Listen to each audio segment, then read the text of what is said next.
So here we have question 8, and this is from the SAT number 10, the May 2017 QAS test.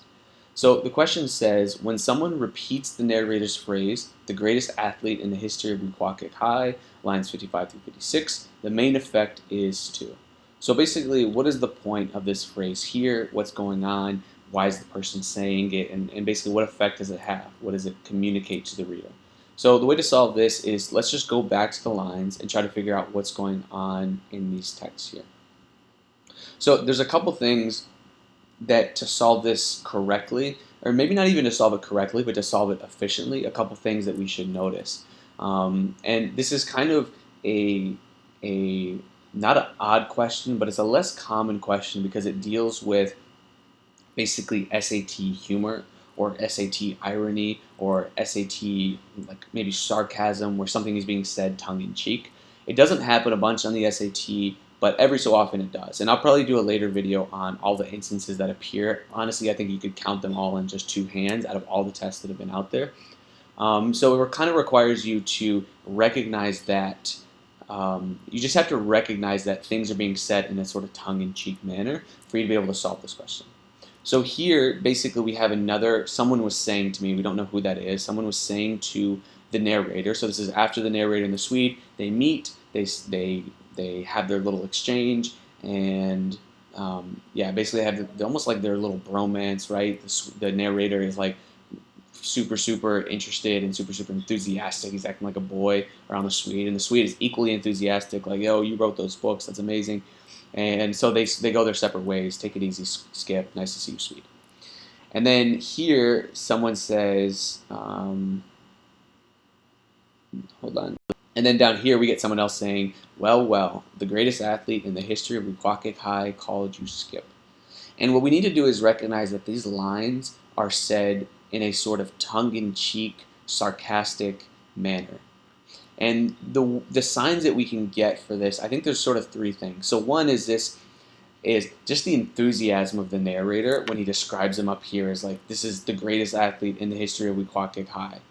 And just that enthusiasm is when whoever is here repeating that seems to be kind of making fun or at least teasing the narrator because of just how enthusiastic he is in calling him that. The second thing is just nothing against Wequakic, but Wequakic High sounds like it's probably this small town high school. So the greatest athlete in the history of Wequakic High is sort of funny because Wequakic High is like, who cares? What is that place? Somebody knows where that is. So the greatest athlete there it's funny because maybe you are the greatest athlete, but so what? That doesn't matter. That's not anything. No one knows. So it's this big honorific title, the greatest athlete in the history of Wequakic High. But frankly, people could care less because it's Wequakic, right? So it's basically this big honorific title in contrast to what it actually means. So it's kind of funny. And then the second part here is this well kind of phrase, which is basically, we can almost hear it in our heads. Well, okay, that's awesome. Wow, the greatest athlete in the history of Wequakic High called you Skip. That's amazing. So those three signs taken together should tell us that this sentence here is said in a sort of tongue-in-cheek, humorous, joking manner. So we should expect our text or our answer choice to have something to do with that.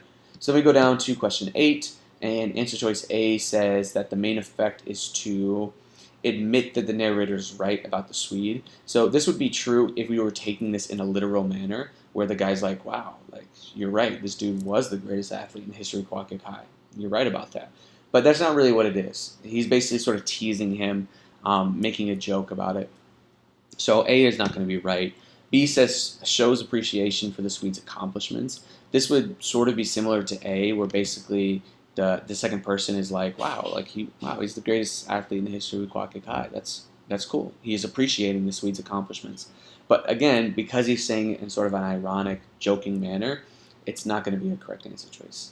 C says tease the narrator for his enthusiasm in meeting the Swede.